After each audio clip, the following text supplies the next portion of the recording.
दोस्तों आज हम बात करेंगे कॉमेडी ऑफ मैनर की। Comedy of manner BA part 1 में बहुत ही इम्पोर्टेंट टॉपिक है ना। तो देखते हैं। Comedy of manner was a type of drama and this drama was developed in restoration age. Comedy of manner जो है एक टाइप का ड्रामा है और ये ड्रामा जो है रेस्टोरेशन पीरियड में डेवलप किया गया। In age of comedy of manner in comedy of manner try to laugh by dialogue enjoy the rich man manner और हैबिट। इसका अर्थ ये है कि कॉमेडी ऑफ मैनर में लोगों को हंसाने की कोशिश करी जाती है। किसके द्वारा? डायलॉग के द्वारा, है ना। और इंजॉय भी करी जाती है। और किसके डायलॉग पर, किस पर बनाया जाता है डायलॉग? वो बनाया जाता है रिच मैन मैनर, वो अमीर व्यक्तियों की जो मैनर होती है उसके ऊपर और उनकी हैबिट का मजाक उड़ाया जाता है ना। आगे देखते हैं। There are two types of comedy. First is character prepared by cloth style and second is character prepared by funny talk. देखिए दो तरह का कॉमेडी होती थी पहले, दो तरह की कॉमेडी होती थी। पहली कैरेक्टर जो है कि पहला कैरेक्टर होता था जो कपड़ा उपड़ा जैसा तैसा पहना करके उसको प्रिपेयर किया जाता था, है ना। जैसे कपिल शर्मा शो में एक लड़के को किसी भी तरीके का कपड़ा पहना करके उनको शो किया जाता है। उसके बाद दूसरा जो कैरेक्टर है वो जो है फनी टॉक, माना बोल करके हंसाने की प्रक्रिया को ही जो है वो दूसरा स्टाइल था कॉमेडी का। पहला क्लॉथ को प्रिपेयर करके, दूसरा फनी टॉक, है ना। Character prepared by funny talk called comedy of manner. जो कैरेक्टर फनी टॉक को प्रिपेयर करते हैं उसी को हम कॉमेडी ऑफ मैनर कहते हैं, है ना। इन रेपुटेशन वाज नॉट गुड, लेकिन इसकी जो है रेपुटेशन जो है इस कॉमेडी ऑफ मैनर की वो अच्छी नहीं थी, है ना। The dialogue of comedy of manner was witty. Witty माने क्या होता है? विटी माने होता है मजाक, है ना। क्रिप्स माने होता है कुड़कुड़ा, और पॉलिश माना मतलब अच्छी तरीके से डायलॉग को निखारना, है ना। तो उस dialogue of comedy of manner में विटी होती थी, क्रिप्स होता था और उसको पॉलिश्ड होता था, है ना। डायलॉग की पॉलिश्ड, क्रिप्स, उसके साथ में विटी माने मजाक। Comedy of manner also called anti sentimental comedy. Comedy of manner को हम एंटी सेंटीमेंटल कॉमेडी के नाम से भी जानते हैं और इसको ये कहते भी हैं, है ना।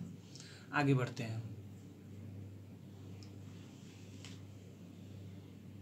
The restoration age was run between 1660 and to 1889। Restoration age जो है वो कहाँ से कहाँ तक? 1660 यानी 1660 से लेकर के 1689 तक चली थी, है ना। इन दिस एज, इस एज में which drama produced called vulgar literature. इस टाइम पीरियड में, इस एज में जो भी ड्रामा प्रोड्यूस किया गया उसको कहा गया क्या? Vulgar literature. वल्गर का माने क्या होता है? अशिष्ट, अभद्र, है ना, अच्छा ना लगना, मतलब उसमें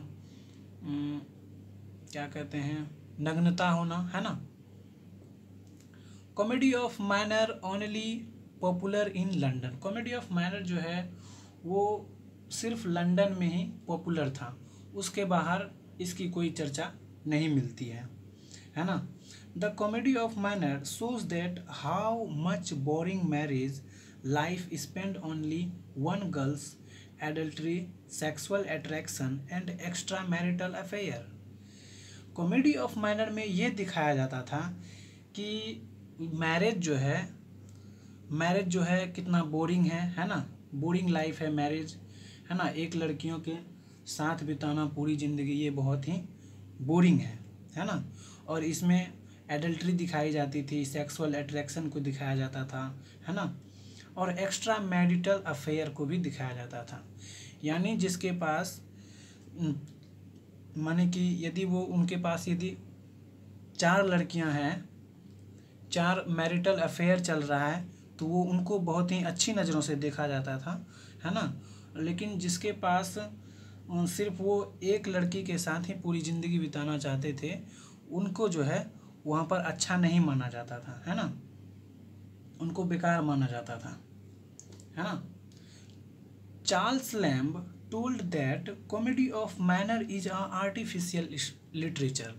चार्ल्स लैम्ब ने यहाँ तक कह दिया कि कॉमेडी ऑफ मैनर जो है वो एक क्या है, आर्टिफिशियल लिटरेचर है, ये मनुष्यों के द्वारा बनाया गया है लिटरेचर है, इसमें कोई प्रकृति और ये वो कुछ भी नहीं है ना, ये सिर्फ मनुष्य को दिखाने की है। उसके बाद आगे चलते हैं, how came vulgar drama in England. आगे जानेंगे कि कैसे इंग्लैंड में वल्गर ड्रामा आया।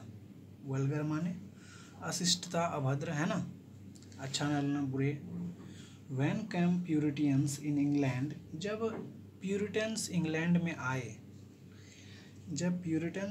में आए तो उन्होंने क्या करी, and locked theatre for 11 years because Puritans accepted that our ancestor done crime and we give sorry to God every time. Then Puritan locked theater, banned drama, prostitution, wine shop and spicy food।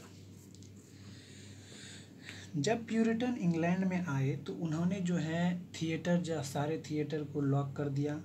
कितने के लिए, 11 साल के लिए।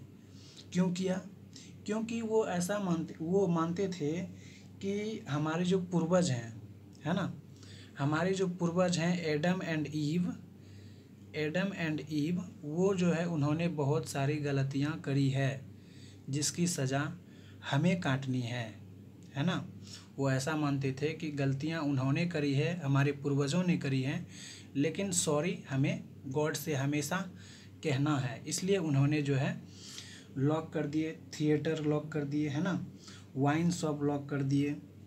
Puritans locked theatre, ban drama जो भी उस समय चलती थी, जो भी थिएटर चलते थे उसको बंद कर दिया गया, प्रोस्टिट्यूशन को बंद कर दिया गया, है ना। और यहाँ तक कि उन्होंने मसालेदार खानों पर भी रोक लगा दी, है ना। उसके बाद आगे चलते हैं, after the people of England influenced by France literature. बाद में जो है इंग्लैंड के पीपल जो है वो इन्फ्लुएंस हुए किससे, फ्रेंच लिटरेचर से।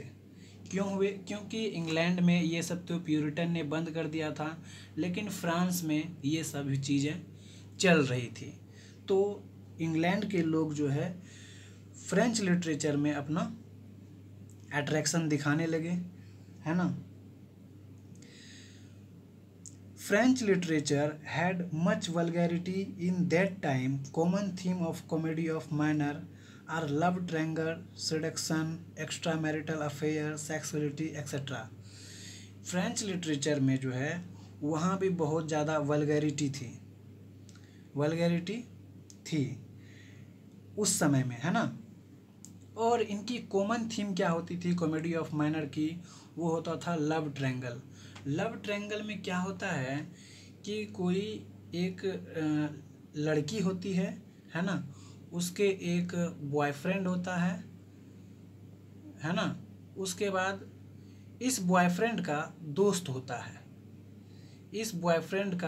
होता है जो उनको, उस लड़की को जो है वो लालच दे रहा होता है, और इस बीएफ के साथ इस लड़की का अफेयर चल रहा होता है, उसी को कहते हैं लव ट्रायंगल। है ना। और सिडक्शन, सिडक्शन माने भी होता है, सिड्यूस करना माने लुभावना देना, है ना। वो कौन करता था? लुभावना देना ये फ्रेंड करता था। एंड उस समय में एक्स्ट्रा मैरिटल अफेयर की ज़्यादा चलती थी, है ना। सेक्सुअलिटी और भी सारी चीज़ों को कॉमेडी ऑफ मैनर में दिखाया जाता था। चार्ल्स सेकंड जो है जब आया रेस्टोरेशन एज में, चार्ल्स सेकंड आया, प्यूरिटन के बाद जो है चार्ल्स सेकंड आया रेस्टोरेशन एज में, और उन्होंने जो है सपोर्ट करा किसको? कॉमेडी ऑफ मैनर को। क्यों सपोर्ट करता था कॉमेडी ऑफ मैनर को? क्योंकि चार्ल्स सेकंड जो है वो भी एक एंटरटेनर था, अय्याश था, मज़े करने वाला व्यक्ति था, है ना। वो भी मज़े करने वाला व्यक्ति था। अब आगे देखते हैं। आगे है Charles second open restoration theatre. Charles second जब आया तो उन्होंने थिएटर सारे खोल दिए, है ना। और पहले क्या होता था, एलिजाबेथन एज में लड़कियों को थिएटर जाने की इजाज़त नहीं थी, लेकिन चार्ल्स सेकंड जब आया तो उन्होंने लड़कियों को थिएटर जाने के लिए भी कहा, है ना, अलाउ कर दिया। और वहाँ पर जो भी मतलब लड़कों की एक्टिंग होती थी और जहाँ लड़कियों की एक्टिंग होती थी वहाँ पर भी लड़कियों को एक्टिंग नहीं करने दिया जाता था, लेकिन जब चार्ल्स सेकंड आया तो उन्होंने लड़कियों को भी एक्टिंग करने का मौका दिया, है ना, ताकि उसकी भी एम जो है वो पूरा हो सके और थिएटर में लड़कियों लोगों का भी जो है करियर सेट हो सके, बन सके, है ना। लेकिन उस समय भी जो है बहुत सारा मतलब लड़कियों को पैसा कम दिया जाता था, है ना, और उस समय भी लड़कियों के साथ भेदभाव किया जाता था। The big five restoration comedy is very important. Restoration के कॉमेडी के बिग फाइव राइटर हैं, है ना, वो हैं जॉर्ज एथरिज, विलियम कनग्रीव और जॉर्ज फार्कर और विलियम वेकले और sir John Weinberg. Sir John Weinberg की द रिलेप्स बहुत ही फेमस बुक है, और विलियम वेकले की द कंट्री साइड ये ऑब्जेक्टिव के तौर पर पूछा जा सकता है, और विलियम कनग्रीव की the way of the world जबरदस्त वर्क है, the way of the world, है ना। तो इसमें यदि आपको कुछ भी यदि अच्छा लगा हो, कुछ भी सीखने को मिला हो, तो आप हमारे चैनल को सब्सक्राइब करें, इंग्लिश एक्वामैन को, है ना। धन्यवाद।